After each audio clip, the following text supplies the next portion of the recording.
Welcome back to clean news MP. चलिए देखते हैं मध्य प्रदेश की 25 फटाफट बड़ी खबरों को। इससे पहले आप न्यूज को कहां से देख रहे हैं हमें कमेंट में जरूर बताएं।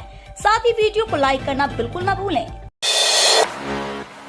10 लाख के बैंक ऋण स्थानांतरण पर अब केवल 1000 रुपए शुल्क। मध्य प्रदेश में 10 लाख रुपए का ऋण एक बैंक से दूसरे में स्थानांतरित करवाने पर अब 2500 की जगह मात्र 1000 रुपए स्टाम्प शुल्क लगेगा। इसी तरह बैंक गारंटी समान राशि होने पर 1000 रुपए की शुल्क देना होगा। यह प्रावधान भारतीय स्टाम्प विधेयक 2022 के माध्यम से किए जा रहे हैं। इसके प्रारूप का मुख्यमंत्री शिवराज सिंह चौहान की अध्यक्षता में हुई कैबिनेट बैठक में अनुमोदन किया गया। वर्षा काल में भी छतों से बिजली बनाने उपभोक्ताओं की रुचि। शहर का सुदामा नगर हो, महालक्ष्मी नगर हो या फिर राजेंद्र नगर, सौर ऊर्जा के लिए छतों का उपयोग करने वालों की संख्या में बढ़ोतरी हो रही है। शहर में वर्षा काल के दौरान 140 और कंपनी क्षेत्र में 200 उपभोक्ताओं ने इस कार्य में रुचि लेकर छतों परिसरों में पैनल्स लगाई है। यह ग्रीन एनर्जी की दिशा में भी बहुत ही सकारात्मक कदम है। जबलपुर होकर मुंबई जाने वाली स्पेशल ट्रेन 29 अक्टूबर तक चलेगी।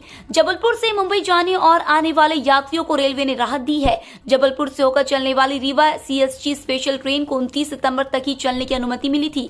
रेलवे ने इस समय अवधि को बढ़ाकर 29 अक्टूबर कर दिया है। इतना ही नहीं, इस ट्रेन में आज से आरक्षण मिलना भी शुरू हो जाएगा।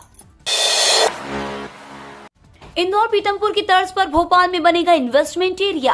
राजधानी भोपाल में भी अब इंदौर पीतमपुर की तर्ज पर इन्वेस्टमेंट एरिया बनाया जाएगा। इसकी तैयारी जोर शोर से शुरू हो चुकी है। इसमें अगले 2 से 3 साल में 1 लाख से ज्यादा नौकरियों के अवसर उपलब्ध कराए जाएंगे। इन्वेस्टमेंट एरिया बनने के बाद देश की कई नामचीन IT, फाइनेंस और मैन्युफैक्चरिंग से जुड़ी कंपनियां भोपाल आ सकती हैं।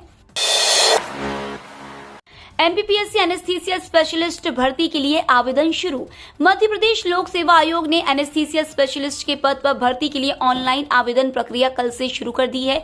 योग्य और इच्छुक अभ्यर्थी 5 अक्टूबर 2022 तक आधिकारिक वेबसाइट mppsc.mp.gov.in पर विजिट करके आवेदन कर सकते हैं। आवेदन फॉर्म में करेक्शन के लिए विंडो 11 सितंबर से 7 अक्टूबर तक खुली रहेंगी। केंद्र ने बढ़ाई समर्थन मूल्य पर मूंग उड़द खरीद की सीमा। MP में अब किसान समर्थन मूल्य पर मूंग और उड़द की ज्यादा बिक्री कर सकेंगे। केंद्र सरकार ने इसकी खरीद की सीमा 25 क्विंटल से बढ़ाकर 40 क्विंटल कर दिया है। केंद्रीय कृषि मंत्री नरेंद्र सिंह तोमर ने दिल्ली में ये ऐलान किया, यानी किसान अब एक दिन में 40 क्विंटल फसल बेच सकेंगे। केंद्रीय कृषि मंत्री नरेंद्र सिंह तोमर की पहल पर मंत्रालय ने मध्य प्रदेश में ग्रीष्मकालीन 2021-22 सीजन के दौरान समर्थन मूल्य योजना के तहत मूंग और उड़द की खरीद की सीमा को बढ़ा दिया है। ऑनलाइन गेमिंग पर नकेल कसने की तैयारी। मध्य प्रदेश में लंबे समय से अटके गैंगस्टर एक्ट और ऑनलाइन गेमिंग एक्ट, जुआ एक्ट को लागू करने की तैयारी है। प्रदेश के गृह मंत्री नरोत्तम मिश्रा ने दावा किया है कि दोनों तरह के एक्ट में कई धाराओं को जोड़ा जा रहा है। इस पूरी प्रक्रिया में 3 महीने का समय लगेगा। गैंगस्टर एक्ट पर भी सरकार काम कर रही है, इसे भी जल्द लागू किया जाएगा। जन्मदिन पर टाइगर स्टेट MP में रहेंगे PM मोदी। प्रधानमंत्री नरेंद्र मोदी के जन्मदिन पर मध्य प्रदेश को बड़ी सौगात मिलने जा रही है। खास बात यह है कि ये सौगात सौंपने के लिए प्रधानमंत्री नरेंद्र मोदी खुद मध्य प्रदेश आ रहे हैं। वो प्रदेश को ऐसा तोहफा देने वाले हैं जिसका अरसे से प्रदेश वासियों को इंतजार था। वो MP में आने वाले 8 अफ्रीकन चीतों का स्वागत करेंगे और प्रदेश को सौंपेंगे। MP पुलिस में पहली बार 19 देसी डॉग शामिल, जवानों की तरह हुई ट्रेनिंग एग्जाम। प्रधानमंत्री नरेंद्र मोदी की अपील के बाद शिवराज सरकार ने मेड इन MP डॉग तैयार कर लिए। इन सभी 19 देशी डॉग की अब एक पुलिसकर्मी की तरह विभाग में भर्ती की गई है। सभी डॉग को पुलिस मुख्यालय स्तर पर गठित IPS अफसरों की कमेटी के कठिन एग्जाम से होकर गुजरना पड़ा। इनकी पोस्टिंग अलग अलग जिलों में की गई है। इन सभी को भर्ती से लेकर रिटायरमेंट तक सभी सरकारी सुविधा मिलेगी। ग्वालियर कोर्ट ने विवाह व मतांतरण सर्टिफिकेट को शून्य घोषित किया। हाई कोर्ट की ग्वालियर खंडपीठ ने गाजियाबाद के आर्य समाज मंदिर में किए गए मुस्लिम लड़की के मतांतरण व विवाह को शून्य घोषित कर दिया। साथ ही पुलिस अधीक्षक गाजियाबाद को आदेश दिया कि मतांतरण कराकर विवाह प्रमाण पत्र जारी करने के मामले में जांच करे। जांच के बाद कानूनी कार्रवाई की जाए। भिंड में सिंधिया स्टेट का पुराना भवन तोड़कर बनेगी मल्टी। सिंधिया स्टेट के समय बने जिला अस्पताल का भवन अब जर्जर होने लगा है।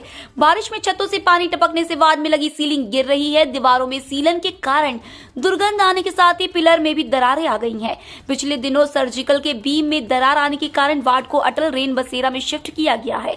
बिल्डिंग की जर्जर हालत को देखते हुए collector doctor Satish Kumar S 2 बार शासन को नए भवन के लिए DO लेटर भेज चुके हैं।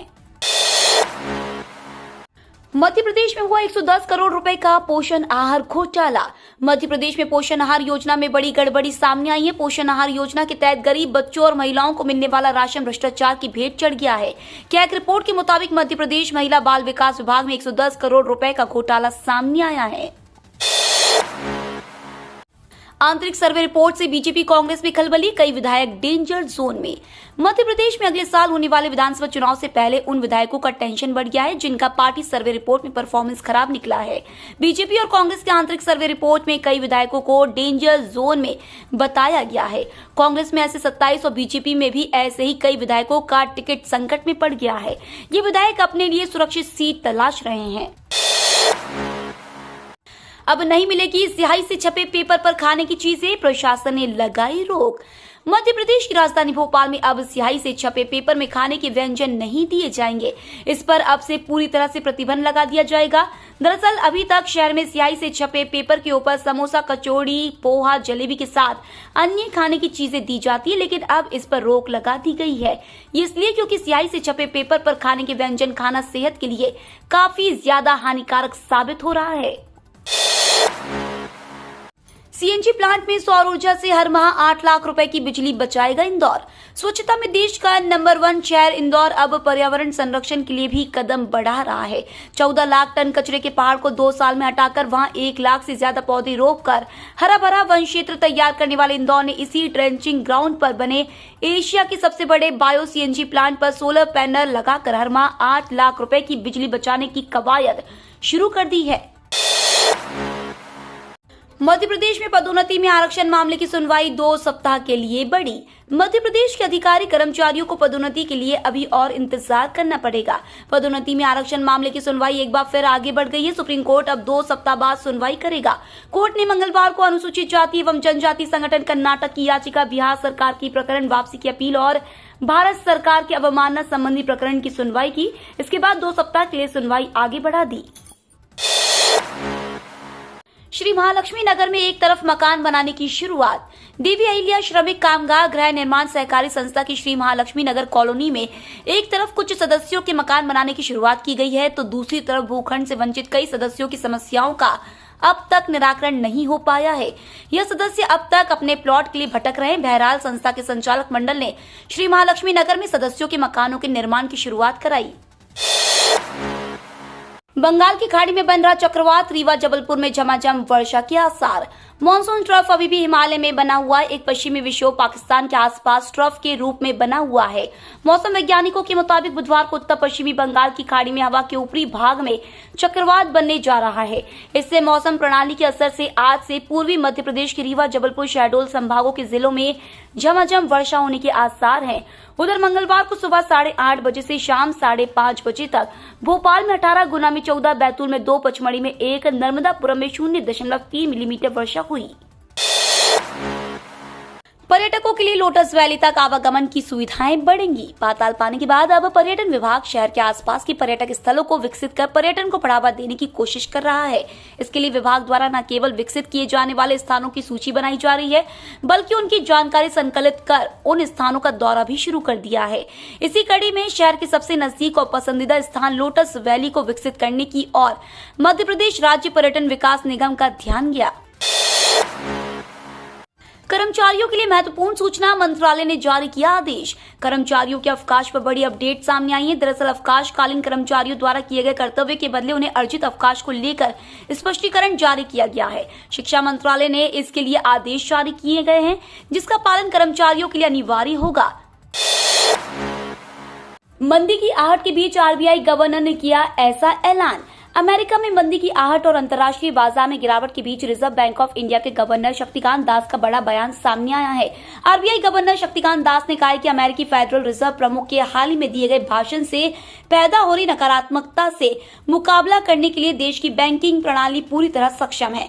दास ने एक कार्यक्रम में अपने संबोधन के दौरान कहा कि आरबीआई और सरकार ने घरेलू बैंकिंग प्रणाली को सेहतमंद रखने के लिए विदेशी मुद्रा के उच्च स्तर को बनाए रखने जैसे कई कदम उठाए हैं। क्लर्क पदों पर निकली बम्पर भर्ती, 5008 पर होगी उम्मीदवारों की नियुक्ति। सरकारी नौकरी की तलाश कर रहे युवाओं के लिए एक अच्छी खबर है। स्टेट बैंक ऑफ इंडिया ने क्लर्क पदों के लिए नोटिफिकेशन जारी कर दिए हैं। आज से उम्मीदवार ऑनलाइन आवेदन कर पाएंगे। आवेदन करने की अंतिम तिथि 27 सितंबर है। कुल 5008 पदों पर उम्मीदवारों की भर्ती होगी। एमपी में 17 सितंबर से तबादलों पर लगी रोक हटी। मध्य प्रदेश में सरकारी कर्मचारी अधिकारियों के ट्रांसफर पर से 17 सितंबर से रोक हटा ली जाएगी। भोपाल में आज हुई शिवराज कैबिनेट की बैठक में यह फैसला लिया गया। इसके बाद प्रदेश भर में थोक तबादले होने की उम्मीद है। कैबिनेट में और भी कई अहम फैसले हुए। मध्य प्रदेश में अब तबादलों से रोक हटने जा रही है। कैबिनेट में लिए गए फैसले के मुताबिक प्रदेश में 17 सितंबर से लेकर 5 अक्टूबर तक तबादलों से रोक हटेगी।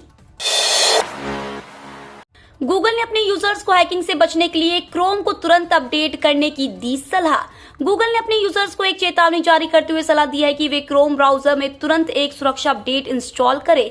ऐसा उन्हें हैकर्स द्वारा इजेक्ट किए जा रहे खतरनाक बग से बचने के लिए कहा है। ड्रिप मिनी स्प्रिंकलर एवं पोर्टेबल स्प्रिंकलर पर मिलेगी सब्सिडी। खरीफ फसलों की बुआई का काम अंतिम दौर में चल रहा है। ऐसे में बोई गई फसलों की सिंचाई के लिए किसानों को कृषि सिंचाई यंत्रों की आवश्यकता होगी। कई छोटे और आर्थिक दृष्टि से कमजोर किसान इन महंगे कृषि सिंचाई यंत्रों को खरीद पाने में असमर्थ होते हैं। इस बात को ध्यान में रखते हुए प्रधानमंत्री कृषि सिंचाई योजना के तहत किसानों को कृषि यंत्रों पर सब्सिडी का लाभ प्रदान किया जाता है। इस समय मध्य प्रदेश सरकार की ओर से प्रधानमंत्री कृषि सिंचाई योजना के अंतर्गत चलाई जा रही अटल भूजल योजना का संचालन किया जा रहा है। ये तो थी आज की 25 फटाफट बड़ी खबरें। अगर आपको न्यूज पसंद आई हो तो चैनल को सब्सक्राइब करना ना भूले। धन्यवाद।